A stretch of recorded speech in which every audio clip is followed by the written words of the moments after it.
안녕하십니까. 오늘 바이블 브런치 함께 나눌 서양섭 전도사입니다.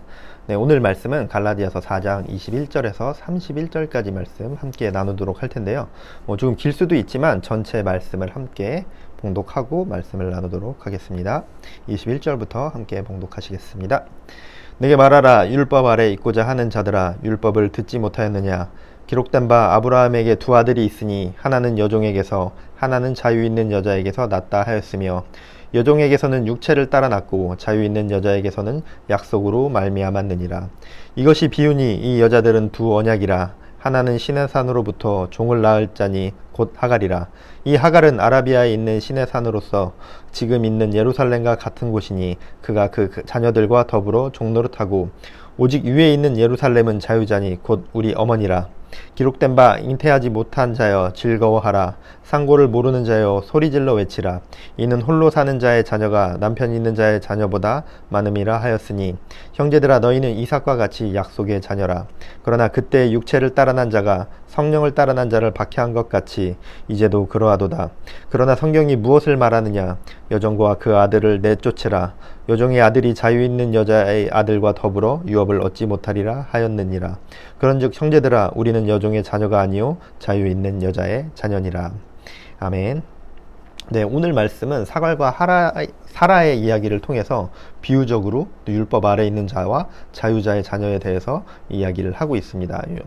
또 율법 아래 있다는 것은 율법을 벗어나지 못한 율법주의자들을 말을 하고 있죠. 그리고 자유자들은 율법에 매인 것이 아니라 하나님을 의지하고 예수 그리스도의 복음의 진리를 따라 사는 자들을 이야기하고 있습니다. 그리고 오늘의 비유를 통해서 우리가 무엇을 순종하고 있느냐에 대해서도 이야기를 하고 있지만, 우리가 무엇을 의지하며 살아가고 있는지에 대해서 갈라디아 교인들에게 바울이 짚어주고 있습니다.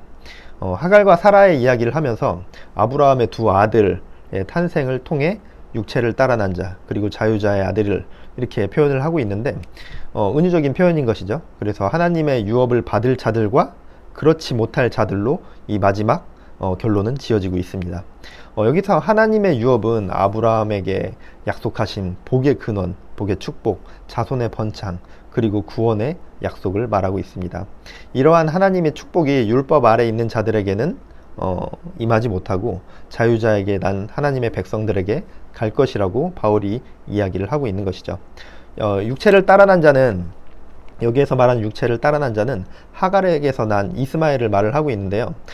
이 이스마엘을 육체를 따라 난 자라고 말을 하는 것은 비유적으로는 하갈이 이제 종의 신분이었죠. 그렇기 때문에 종의 신분인 하갈에게서 태어난 이스마엘 역시 종으로서 살아갈 수밖에 없다.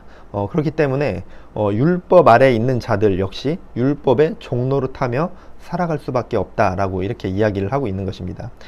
그리고 또 이제 실제적으로도 하갈에게서 이스마엘이 태어난 것이 하나님의 언약과 하나님의 계획하심으로 인해서 태어난 것이 아니라 그 인간들의 방법, 사람의 방법으로 문제를 해결하기 위해, 자녀의 문제를 해결하기 위해서 하갈과 이 동침을 하고, 그렇게 함으로써 인간의 방법으로 자신들만의 방법으로 문제를 해결한, 그러므로 인해서 태어난 이스마엘이기 때문에 육체를 따라 난 자라고 표현을 하고 있습니다. 또 사라에게서 태어난 이삭은 비유적으로는 자유자인 사라에게서 태어난 이삭 역시 자유자인 것처럼 복음을 받아들이고 복음을 의지하며 복음의 진리를 따라 사는 자들은 복음이 주는 자유를 누리며 살아갈 것이다 라고 이야기를 하고 있습니다. 그리고 실질적으로도 이삭의 탄생 배경은 하나님의 언약으로 태어났죠. 이 보통의 탄생 배경에 따라서 태어난 것이 아니라 하나님의 은혜에 따라서 초자연적인 방법으로서 태어났죠. 다들 알다시피 그 당시에 아브라함과 사라가 이렇게 자연적으로는 임신을 할 수 있는, 자녀를 낳을 수 있는 그런 나이가 아니었죠. 그렇지만 하나님께서는 그들에게 이삭을 주시겠다고 약속하셨고, 결국 이삭을 그 약속으로 말미암아 태어나게 되었습니다. 그렇기 때문에 29절에서 이삭은 성령을 따라 난 자라고 말을 하고 있는 것이죠. 이삭이 태어난 것은 그냥 부부 관계에서 이렇게 자연스럽게 태어난 그런 자녀가 아니라 성령의 역사하심으로 하나님의 계획하심과 하나님의 인도하심 따라 태어난 자녀임을 말하고 있습니다. 그렇기 때문에 이렇게 구분 지어져서 비유적으로 이야기를 하고 있는 것이죠. 또 이어서 두 언약이라고 하는데 24절에서처럼 하갈은 시내산 언약, 즉 하나님이 모세와 시내산에서 맺은 언약을 말을 하고 있죠.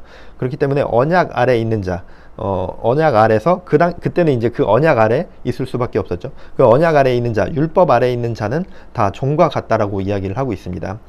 이 전에서 나오는 그 것들이 있는데, 이제 이 율법에서 자유함으로 우리가 하나님을 아바 아버지라 부를 수 있는 자녀된 특권을 이제 갖게 되었는데 왜 다시 율법으로 돌아가려 하느냐, 그 말과 또 이어질 수 있는 맥락이겠죠. 또 26절에서 나오는 것처럼 사라는 위에 있는 예루살렘이다 라고 이렇게 표현을 하는데, 이 말은 자유자인 사라를 은유적으로 표현한 것입니다. 그렇기 때문에 곧 우리의 어머니다 라는 이 말은 자유자인 사라는 갈라디아 교인들을 포함한 모든 성도들의 어머니다 라는 사실을 말을 하고 있습니다. 그리고 29절을 보면 그러나 그때 육체를 따라난 자가 성령을 따라난 자를 박해한 것 같이 이제도 그러하도다. 육체를 따라난 자는 이스마엘이죠. 그리고 성령을 따라난 자는 이삭입니다. 이 비유는 이삭이 막 젖을 뗄 때쯤, 아주 어릴 때죠. 이스마엘이 이삭을 괴롭힌 것을 표현한 것인데요. 이 구절에 바울이 핍박이라는 단어를 사용했습니다. 이것은 단순히 이 핍박이라는 단어를 사용한 것은 단순히 이스마엘이 이삭을 괴롭힌 것이 아니라 이삭이 아브라함의 유업을 받을 상속자이기 때문에 이스마엘을 괴롭힌, 그래서 핍박을 한 그 사실을 나타내려고 한 것이죠. 이러한 비유를 바울이 말한 것은 갈라디아 교회에서도 이와 같이 율법에 속한 자들이 하나님의 자녀들을 핍박하고 있다라는 그런 사실을 말하기 위해서였습니다. 올바른 신앙을 가진 자들, 하나님을 따르고 하나님을 의지하며 올바른 그 복음의 진리 가운데 살아가려고 하는 자들을 그런 율법 교사들, 거짓 교사들이 그들을 마음을 산란하게 하고 그들을 괴롭히면서 자유자인 그들을 율법 아래로 가두려 함을 이야기하고 있습니다. 하지만 바울은 마지막 30절, 31절을 통해서 성경이 말하는 바를 강조하며 이야기합니다. 여종의 아들이 자유자의 아들과 같이 유업을 받을 수 없다라고 이야기를 하죠.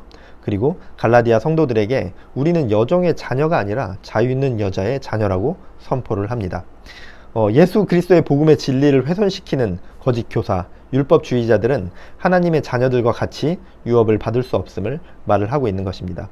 바울은 계속해서 갈라디아 성도들에게 율법을 의지해서 율법으로부터 구원을 이루려 하는 거짓 교사들, 그런 율법주의자들로부터 멀어지고 그들을 경계하고 그렇게 그들과 섞이면 안 된다. 그들의 거짓된 그 말에 속아서는 안 된다라고 말을 하고 있습니다.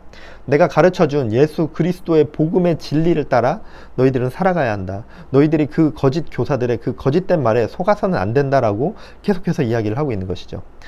그리고 너희들이 의지하며 따라야 할 것은 율법을 지키는 그런 행위, 그런 행위들로부터 구원을 얻고 그런 행위들로부터 하나님을 만나는 것이 아니라 우리가 의지해야 할 것은 행위와 눈에 보이는 요식 행위를 통해서가 아니라 예수 그리스도의 복음의 진리를 통해서, 그리고 그 복음의 진리를 의지하며 살아가야 함을 말을 하고 있습니다. 유대인들은 이렇게 인사할 때 이 샬롬이라고 인사를 하죠. 그리고 무슬림들은 아살라무 알라이쿰, 평화가 그대에게라고 이렇게 인사를 합니다. 그런데 이들이 의지하는 율법, 그들이 의지하는 행위, 이들은 그 율법과 자신들의 법, 그리고 그 행위에 굉장히 집착을 하죠. 그런데 그들은 인사를 할 때 평화라고 인사를 하고 평화가 그대에게라고 인사를 합니다. 하지만 이들이 의지하는 그런 율법과 행위로는 구원도 평화도 절대 이룰 수가 없습니다. 오직 예수 그리스도를 믿음으로 하나님의 유업인 진정한 축복과 구원을 이룰 수 있습니다. 우리가 삶을 살아가면서 하나님의 방법이 아닌 또 하나님을 의지하는, 다른 것을 의지하는 그런 삶을 살아가서는 안 될 것입니다. 우리는 율법 아래 있는 자들이 아닌 자유자의 자녀들입니다.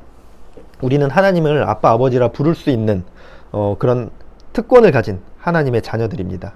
우리가 삶 가운데 다른 것들을 의지하고 다른 것들을 기대고 어떤 나의 행위, 심지어 예배라는 것도 우리에게 행위가 될 수 있고 예배가 율법이 되어질 수도 있습니다.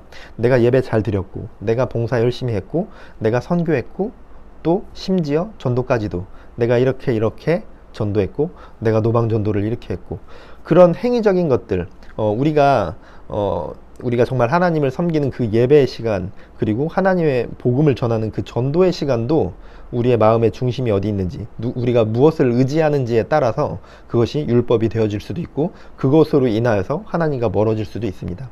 우리가 다른 것들을 의지하고 다른 행위적인 것들, 율법적인 것들에 기대어서 하나님을 바라보는 것이 아니라 오직 예수 그리스도의 복음의 진리, 십자가 사건의 진리를 통해서만 온전히 하나님을 만나고 하나님을 의지하는 모든 성도님들 되어주시기를 축복합니다. 네, 이제 말씀 마치고 제가 기도하도록 하겠습니다. 하나님 아버지 감사합니다. 오늘 말씀을 통하여서 우리의 삶 가운데 하나님이 아닌 다른 것을 의지하지 말고 오직 하나님만을 의지하며 살아가야 함을 또 느끼고 깨달았습니다. 또한 우리가 복음의 진리를 따라 살아가며 우리를 흔들고 무너뜨리려 하는 율법주의자들, 거짓 교사들이 너무나도 우리 주변에 많이 있음을 또한 깨달아 알았습니다. 우리가 하나님이 주시는 그 분별력을 통하여서 진정한 하나님의 자녀됨으로써 우리가 온전한 하나님의 말씀을 분별하며 나아갈 수 있도록, 거짓 교사들의 말에 속지 않을 수 있도록, 우리가 행위에 속지 않을 수 있도록 주님 인도하시고 함께하여 주시옵소서. 또한 우리가 가장 잘 속을 수 있는, 우리가 예배드리는 그 자리 가운데서, 우리가 봉사하는 그 자리 가운데서, 우리가 전도하는 그 자리 가운데서도 우리의 마음이 무엇을 의지하고 있는지, 내가 이것을 행위적으로 나타내며 이것을 통해 구원받을 수 있을 것이다, 하나님 내가 이렇게까지 했습니다라는 그런 착각을 하고 있진 않는지 우리가 그것을 분별하여 온전히 하나님께 예배드리고 온전한 복음을 전하는 전도활동, 그리고 온전히 하나님 앞에 살아가는 귀한 자녀들이 되어질 수 있도록 주님 인도하여 주시옵소서. 감사드립니다. 예수님 이름으로 기도드렸습니다. 아멘. 네, 이제 각자의 자리에서 하나님께 기도하는 시간 갖도록 하겠습니다. 기도하시겠습니다.